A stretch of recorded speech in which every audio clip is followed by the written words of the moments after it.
Sorry, I muss mich holen, but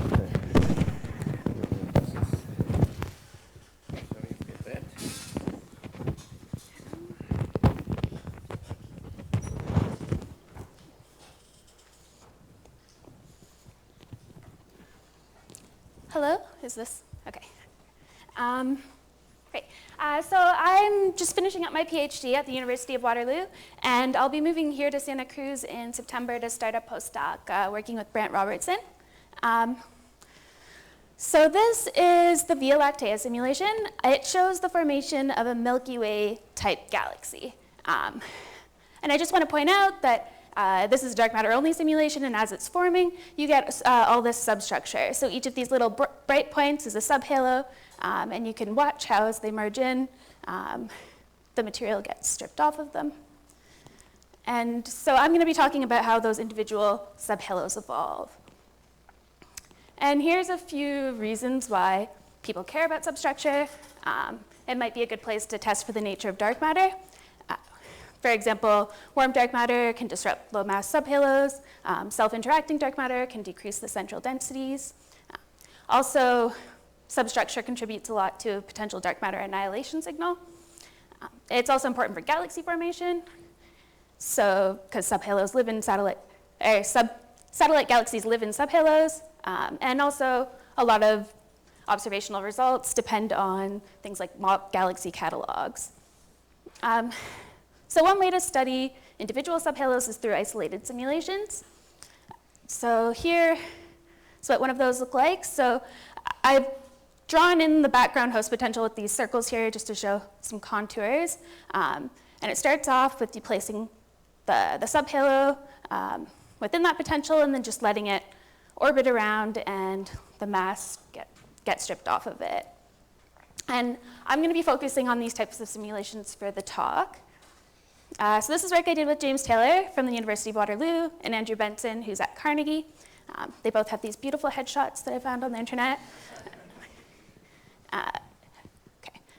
So for our simulations, we set them up using some publicly available code that we have. So you can specify an initial profile here. This is an INASTO profile. And then it assigns positions and velocities to each particle so that you have some stable system. And so if you look at each simulation, here we have the halo orbiting about in the potential. All the bound particles are colored in black, and I've colored in blue the material that's getting stripped off of it. And so I'm really going to be focusing on two things, two properties of the halo. One is the density profile, so you can watch how that evolves. Material mostly gets removed from the outer bits, but then you also lose some material in the center. And then you can also look at things like the mass loss curve. So this is every time the halo goes through pericenter, you get a big drop, and then it stables out a bit, so you end up with kind of these step-like mass loss curves. And one thing that's been found from simulations is that tidal stripping seems to be an energy-based process. So that's shown in this plot here. So each particle was given a circularity. So that's a measurement of their angular momentum, where 1 would be particles that are on circular orbits and 0 is where they're on more radial orbits.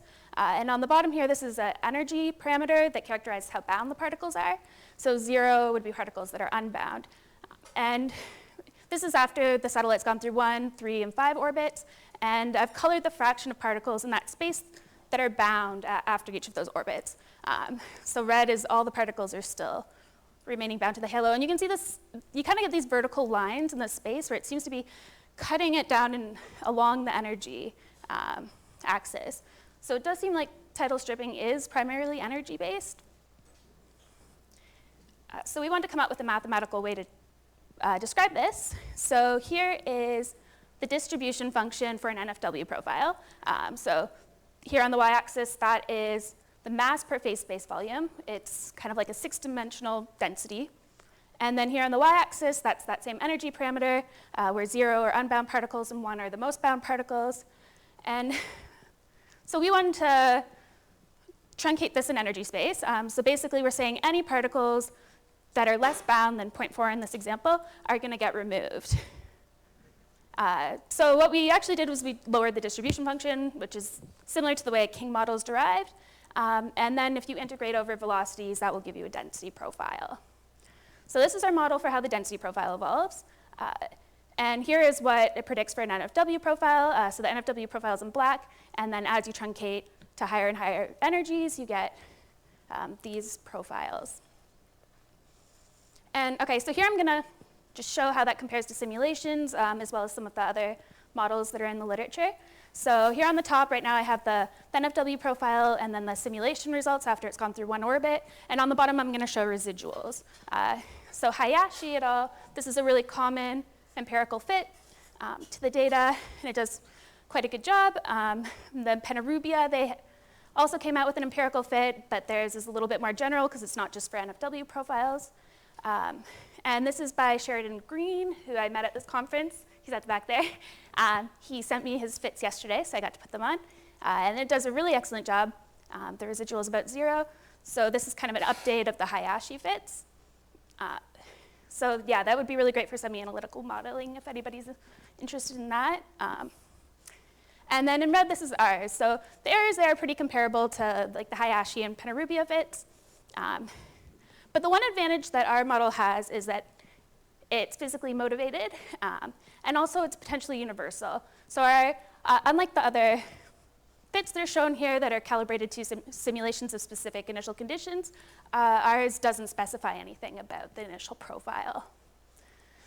So here I'm just gonna show that this does work for many different profiles. So here on the top, I started off with a Hernquist and 2 different parameterizations of INASTO models, and I've shown the initial conditions and the simulation results there. And then on the bottom, these are 2 King models, which can be used to describe globular clusters and ellipticals. And if we plot our model on top, it does a great job in all the cases. So it does appear like our model is pretty universal. And one potential application of understanding how the density profile evolves is to understand dark matter annihilation. So this is the rate the dark matter particles annihilate. And you can split this up into the first bit has to do with the particle physics, and then the second bit has to do with the halo density profile. So here, this is showing that integral for NFW, Hernquist, and INASTO profiles. And so it remains pretty constant, and that's because for the simulation, there's not much of a drop in the central density, which really dominates the signal. But there's a big scatter between the different models. It's hard to compare them, though, because they're all different masses and sizes. So it's also useful to look at the boost factor for dark matter annihilation, which it's sometimes called. And this is that same integral, but it's normalized now. So the rate then becomes this first bit, which is the particle physics, the second bit, which describes the mass and size, and then the boost factor, which describes the mass distribution. And here we do see there's quite a bit of difference between the different profiles. So it is important in understanding the dark matter annihilation factor to know how the profile evolves and which profile you're using. Okay, so now I'm going to move on to our mass loss model. This is still pretty preliminary. If anybody has any feedback or suggestions about it, I'd be very happy to hear that. So the premise is pretty simple. You assume that all the mass gets lost at pericenter, and this is due to some tidal radius, which most of the forms look like this, where the interior density of the subhalo should be proportional to the interior density of the host at pericenter. Then you can remove mass outside that radius, update the density profile, so we do that using our model, and then repeat that for every orbit. So this reduces fitting our model at each orbit to just having to know what this eta parameter is. Luckily, there's a lot of predictions in the literature for what eta should look like. So for Jacobi radius, it ends up being 3. This derivation by Torman gives this equation. And then one of the more accurate formulas, so this is from King, this includes the centrifugal term, but it still assumes circular orbits. It turns out this Torman prediction is really good for radial orbits because it does ignore that centrifugal term. And the King one works really well for circular orbits. So here are some of the simulation mass loss results, and I've sorted them by circularity. So this is, so the ones along the top are on more radial orbits, where the ones on the bottom are on circular orbits. And then using that Torman definition for radial orbits, this is how well it predicts the mass loss. And then for the circular orbits, it underpredicts mass loss. Where if we use that King definition for circular orbits, it does a great job for the circular orbits, but less so for the upper ones. So one thing I tried doing was having an effective eta value. And this is, so I've defined this as the average eta value around the orbit. And this is, it does a pretty good job of predicting what the mass loss curves look like. The one interesting thing is that if we update the density profile using a different model other than ours, so this is the UC-HiPACC model, it predicts that the subhalo gets disrupted really quickly. So this indicates, the big difference between the UC-HiPACC fit is that they predict a decrease in central density, which is something that's a little bit hard to resolve in simulations, where ours doesn't predict as big of a decrease, and that does seem to make a big difference in the disruption predictions. Okay, so in summary, I've presented this simple model for subhalo evolution, which describes both the density profile and the mass loss. It's physically motivated and universal. It doesn't have any calibrations to the simulations. And then I've talked about how this applies to things like the dark matter annihilation signal. And then also the results indicate that understanding the central density of halos is really important for things like disruption. Okay, thank you very much.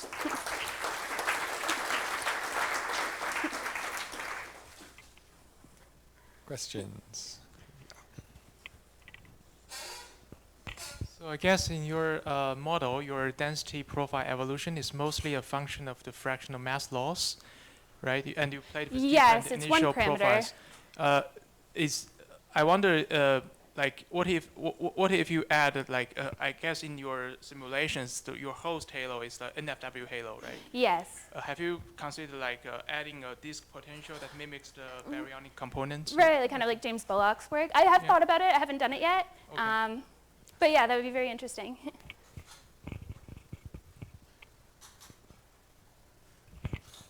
So your fits for the density profiles to the simulated halos, how sensitive is the quality of the fit to the orbit of the subhalo? So it is a bit sensitive. There are a number of assumptions that go into the model. It assumes it's spherical, isotropic, and the biggest difference is that really fast, violent orbits, it doesn't match quite as well. But it's still pretty comparable to the UC-HiPACC and Penarubia fits. Just in certain cases, theirs work better. Well, in other cases, ours work better. But I think there could be an extension to the model where we look into those assumptions a bit more that would fix some of that. Great. We'll do one more question. So in the mass loss, I did not understand what exactly you are doing. Are you saying that all the particles outside the tidal radius are getting stripped off or something like that? Or? Okay, so assuming that it all gets stripped off and then using the new mass of to calculating what that should be in equilibrium. In equilibrium? Yes, so that's where we use our density profile model, and then the new mass of the halo within that tidal radius is the mass that we're solving for. Okay, and the tidal radius is the one at the pericenter passage? At pericenter. Have you thought about making it instantaneous or something? Because it's like changing. doing a continuous mass. I've played around with that a little bit. The one problem is I found that so normally a lot in the literature, you remove stuff and you assume it gets lost at a rate having to do with the orbital frequency, and then there's this one kind of fudge factor that gets put in. So I did get good continuous fits with that, but it did require me to play with that parameter, and I didn't have any physical reasoning for it. So how many free parameters do you have in this model of yours? So the density profile has one free parameter, and then once I predict the tidal radius, there's no free parameters. It's just completely. Okay, cool, thanks. Okay, let's thank Nicole one more time.